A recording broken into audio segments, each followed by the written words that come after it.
ल हामी पनि यासे आइयो होइन यासेको रिभरमा। मलाई पनि थाहा थिएन यो यासे रिभर हो भनेर चाहिँ।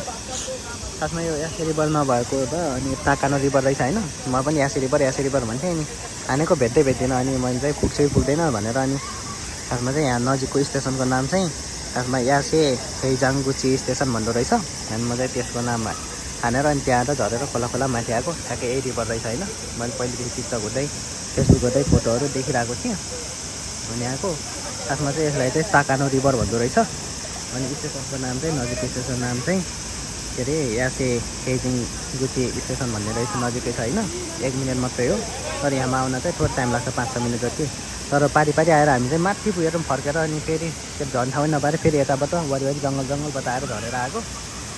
हामी आउने बेलामा चाहिँ कोही पनि थिएनन् यहाँ। अनि हामीले आएर फोटोसोटो खिच्यो। अनि बिहानको टाइममा चाहिँ अलि अड्यारो के अरे छायाहरू थियो, त्यसले फोटो राम्रो आएको थिएन। मजाले पौडी खेल्यो अनि पछि ठ्याक्कै घाम लाग्यो, मान्छेहरू पनि आउन थाल्यो, भिडभाड हुन थाल्यो। अनि छिर गरेर फोटोसोटो खिच्यो। अनि यहाँको अहिले मान्छे टन्नै भरिसकेको छन्। अझ तलबाट आएको आइछन्, तलबाट मान्छे भिडो लाएर आइरहेछन्। अहिले त्यहाँमै भरिसके, त्यहाँ माथि पनि बस्न सक्दैन। यहाँ पौडी खेल्ने भने यहाँ बिचमा एक साह्रै छ त्यो दिदीहरू बसेकोमा। हामी पनि पहिला तिनमै सामानहरू राखेर त्यहीँ पौडी खेल्यो मजाले। अनि त्यहाँ माथि गएर फोटोसोटो खिच्यो। अरू ठाउँ चाहिँ यहाँ नजिक चाहिँ के अरे पौडी खेल्ने ठाउँ चाहिँ छैन। पौडी खेल्ने चाहिँ अलिक तलै हो। त्यहाँमा चाहिँ विशेष फोटो खिच्न चाहिँ भिडभाड छ मान्छेहरू। फोटो पनि खिच्यो। अनि तपाईँहरू यहाँ आउन चाहिँ फर्स्टमा चाहिँ त्यो बासी स्टेसन आएर झर्ने। अनि त्यो अब चिया छ केही लाइन चढेर टेमा च्याङ्गी स्टेसन आएर झर्ने। अनि त्यहाँबाट फेरि केहीजान मेन लाइन भन्ने चढेर अनि यासे गुची स्टेसनमा आएर झऱ्यो भने चाहिँ ठ्याक्कै यहीँ छ। तपाईँ नै आउनु ल। पानीहरू पनि एकदमै सफा छ, फोहोरहरू पनि छैन। जस आनन्द छ। उनीमा गयो भने चाहिँ शरीरहरू डढ्छ, कालो कुलो हुन्छ। तर यहाँ आयो भनेदेखि चाहिँ एकदमै मजाको, घामहरू पनि त्यस्तो लाग्दैन होइन।